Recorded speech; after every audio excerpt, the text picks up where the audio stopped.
ladies around, so I have to be like...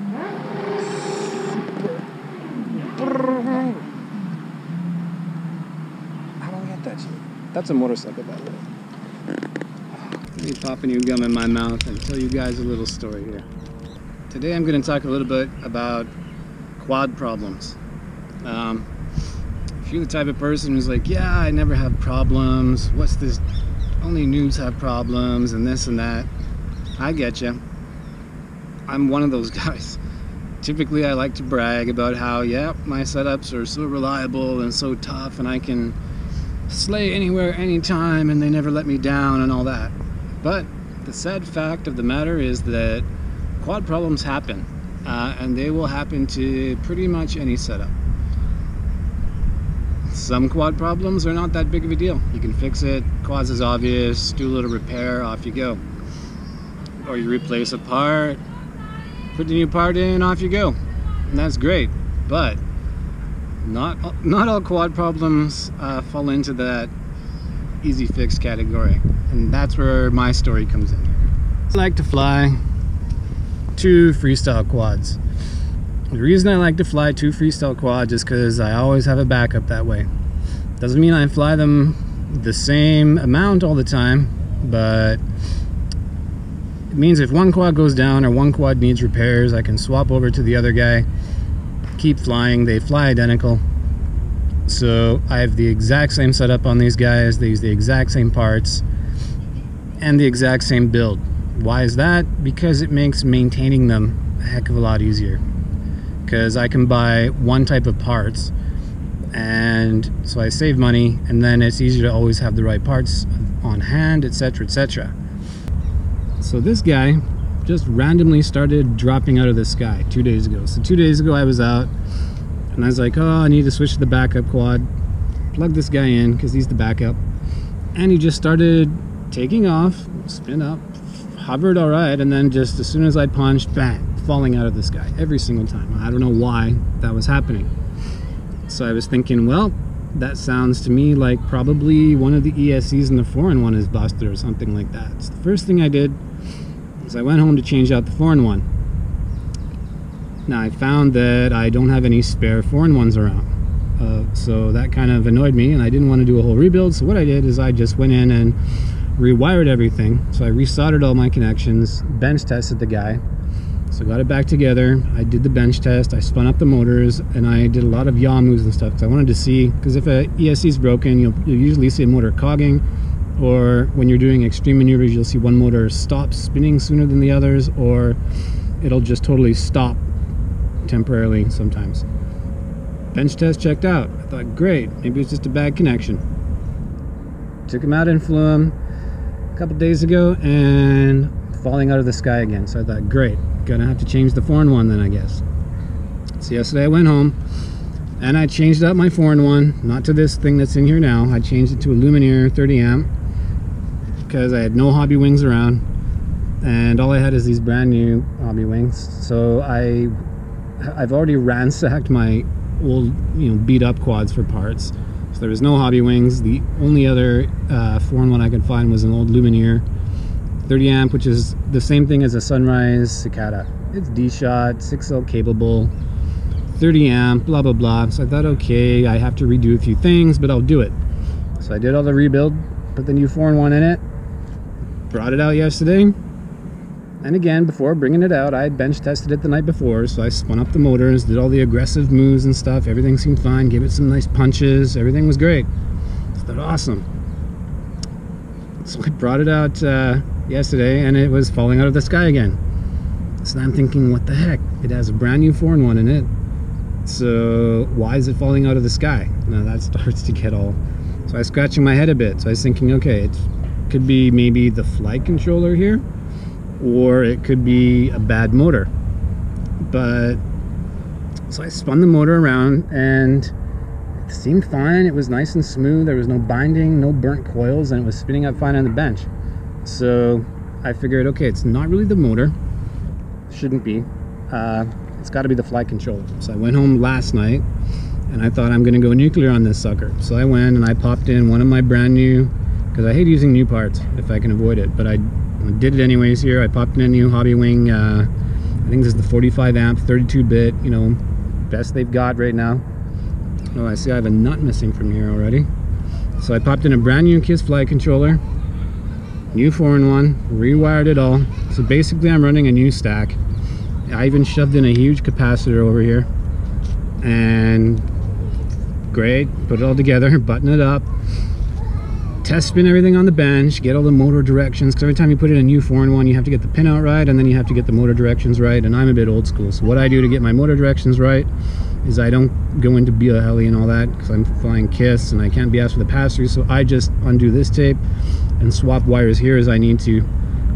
It's pretty easy to do, no big deal. Did all that stuff anyways, got it done, spun it up on the bench, all the motors were spinning the right way and everything, and then I noticed something weird with this front motor, because when I was spinning it up it was working, but I noticed that there was sort of, you know, when you're spinning the motor, I was seeing that it was like the winds, right? So I was spinning it up and the winds here were kind of like they appeared to move or something. I thought, oh, maybe that's just, you know, like a visual effect or something from the whole spinning thing, like when a wheel spins and it just looks like it's going backwards for a moment and all that. So I kind of disregarded it, but then I looked at all the other motors and they weren't doing that.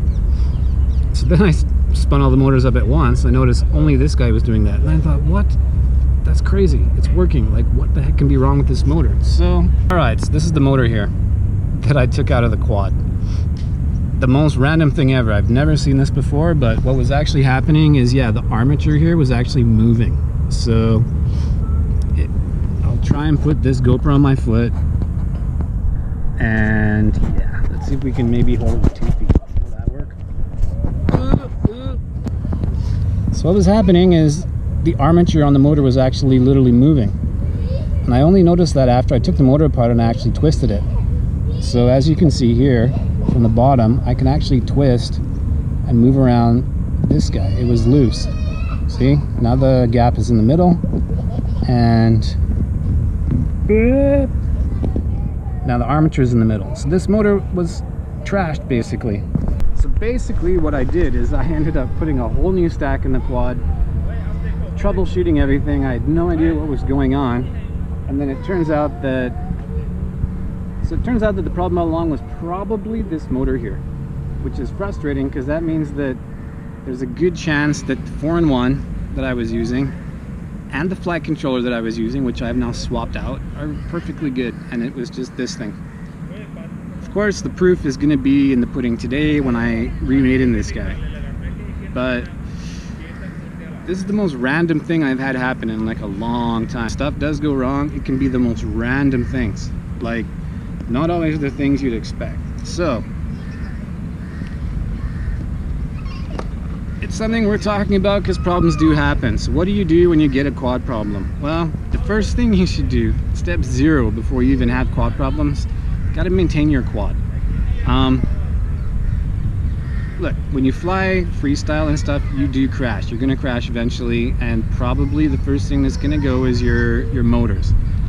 So it's a good idea to periodically freshen up your motors, you know, swap bells, bearings, and all that kind of stuff. Keep them nice and smooth, because when your motors get full of vibrations, those vibrations are gonna go somewhere, and they're gonna put more stress on your, it's gonna transmit through your frame. They're gonna put more stress on all your electrical joints, all your screws, and all that. Plus, when stuff is vibrating, your flight controller and your speed controller need to work hard, a little bit harder to control the quad, and your filters and all that. So maintaining the motors, keep all the screws in the frame nice and tight, keep it clean, all that good stuff. It's the basics. Broken, or I know a motor's bad, I'll swap in a brand new one, and that's it. The reason I do that is because it's a process of elimination. So I don't like to do, look, I'm not one of these guys who can go and resolder 4-in-1s, and I can't resolder flight controllers. So I just like to swap in a new one, flash it, done, off with the fresh part, because it gives me peace of mind that the thing is probably going to work pretty good.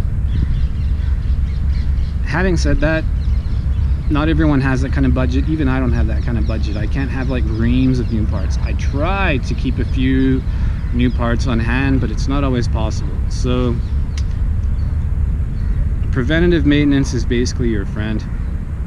Second thing though is, quite often it's these weird issues, man. Like, I would suggest if you have a weird problem, rebuild the quad from scratch is what I would say. Like, if you can't nail down what the problem is for sure, rebuild the sucker, redo your solder joints and everything. And when you're building a quad, take your time, because anything you rush, any little crappy solder joint or thing wrong with a wire not connected properly, over time that's going to come back and bite you.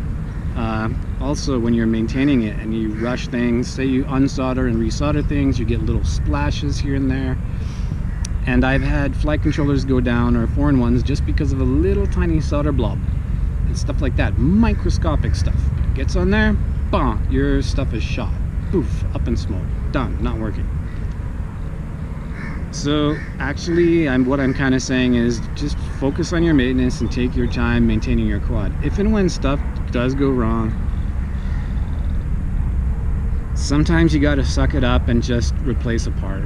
That's why I suggest, like, know what's going to break on your quad, because no quad's invincible no matter what anyone tells you. Have a few of the key spare parts on hand. If you can't have everything on hand, so be it. That's pretty unrealistic. You're not going to have a whole, 20 quads worth of parts just hanging around your house brand new. In a lot of cases, it's kind of dumb to just, for example, just always throw on brand new motors when you could just replace a bell or a bearing. So I guess a good thing to do is know what you can fix yourself and try and be a little bit efficient with the new parts. Only put on new parts when you really have to, but when you do have to, do it without hesitation. Saves you a lot of headache. That's all I can say, really. When you do get really random problems though, I gotta be honest, when you do get really random problems that you can't nail down, it can happen, it does happen. It's happened to me not only with these frames, but pretty much every quad I owned, particularly back in the old days, like when quads were more sketchy and stuff like that. Sometimes you just gotta suffer through it and it's not gonna go predictably. Sometimes swapping that one part is not gonna fix the problem. Sometimes these things have the weirdest thing. You might have, like, a solder blob or a delaminated arm causing you might have a delaminated piece of carbon in your arm or something causing vibration. You might not even see it unless you flex test the frame and you're like, oh, okay. Like, there's so much weird stuff that can go wrong with them, and that's something you got to account for. That's why I don't recommend getting pre-built quads and stuff like that. I recommend build your own quad, use well-known parts. So unless you're an expert, right, you should be using known quantity parts. It's about eliminating the possibility for weird stuff to happen. So if you're not an expert, start with stuff that's well-known. Like, if you don't know a lot, other people out there do know quite a lot. So for example, like, buy stuff that a lot of other people are using. In industry terms, we call it best practice. Best practice means, well, what are people in the industry usually doing and getting good results? Well, yeah, in a practical sense, in the quad world, that would be fine. Buy a decent frame. That's pretty common, because you can get spare parts for that thing when you need them. So, you get an Alien or a TBS Source 1, maybe you get an Armaton. Get something that is proven, that a lot of people use, and has tons of spare parts for it, because it becomes easier to fix along the road instead of getting some exotic frame where, like, the only place you can get parts is off the manufacturer website, because that sucks. I've done that before. I would suggest, if you're new, avoid exotic frames, because when you can't get an arm and you need an arm, it's like the most frustrating thing in the world. Again, advice for beginners. If you're a pro, do what you want, right? Same for motors. When you're choosing motors, I would suggest just get stuff that's pretty well known to work, man. Like, these Mr. Steel motors that I'm using are pretty well known factor. T-motor F40 2400 kVs. Lots of guys use them. We're really good pilots. What would be another good one?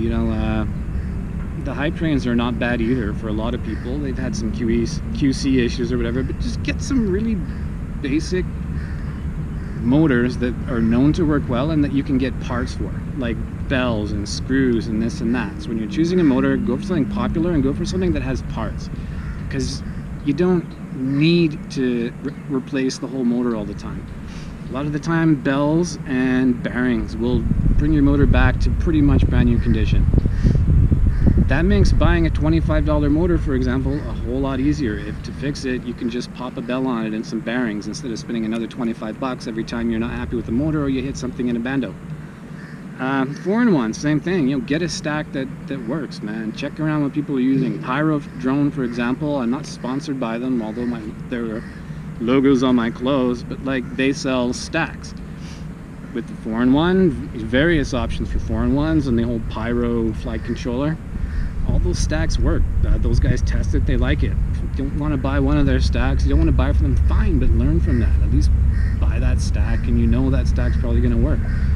Buy a flight controller that's well known and a known quantity as well. Don't go for some crazy cheap thing, don't go for some weird stuff. Get something popular that works, because if you have problems with it, there's more guys online who can help you out, and it'd be easier to get replacements and so on and so forth. There'll be, you know, you can find better tutorials online and this and that. All of these little things will help you have a way better flying experience. So like, the best thing you can do is build a reliable setup to start out with. You don't have to spend a lot of money to do it either if you're smart. Just check around what works. Don't go and invent something on your own that you think is going to work and then go, oh god, what do I do when you have a problem? Because no one, if people don't have that setup, how are they going to give you sound advice? They'll give you good guesses, but they can't help you. If someone out there's got an identical setup and there's a discrepancy between your setup and theirs, people will point stuff out. You can post pictures and guys will spot where you maybe soldered wrong and stuff like that. It's a great community out there. The best way to leverage that is use common parts, because more people are going to know what's up and be able to help you out. And that's pretty much that, you know. Hopefully this quad's going to fly today. If it doesn't, I'll be really sad and pissed off. It should fly. It should. It really, really should. If it doesn't, I'll be pulling my hair out. And hey, there's always a chance that could happen, and there's some weird random thing, and I might have to go through it with you know, electrical probes and I don't know, God knows what. There's a ground loop. Who knows, man. That can happen too. It's not very common these days, and it's not very common because certain parts are proven to work, and those parts are out there, and you don't have to spend a ton of money to like get the best stuff. Just get this proven stuff. That's my advice on that. So I'm gonna maiden this guy now, and yeah, time to shut up and start flying, because I do want to get this guy up and running. Before I take off, I do want to caveat something I said earlier. So when I suggest that people who are getting into this stuff buy like commonly proven, well-proven parts, I'm not saying that all the exotic different parts are bad, right? Like, I'm not saying that high kV motors are bad, or that, like, you know, massive motors like 2504s or 2208s, whatever. I'm not saying anything is bad with any of this stuff. Like, if you want to go for super high kV motors, or, you know, like 2207 to 2800 kV, or you want to get like some 2405 motors or any of this shit, it's better. If you start off with something that's basic and proven, when you move up to the exotic stuff, you'll have a much better sense of what benefits you're getting out of it, like what the difference is, and how it's different, and how it improves the quad. Do you like more torque down low? Do you like screaming high kV? Response, this, that. I'm not saying any of that stuff is bad. I'm just saying that it's probably not where you should start off. Again, it's probably better if you start off with stuff that's like best practice, that's proven, not rocket science, and not super ass crazy. Ah, great. Some frisbee dudes just showed up. And now they're playing frisbee in the park. I've been talking so damn long, I forgot to claim the actual spot I'm intending to fly. Like an idiot. That's what you get.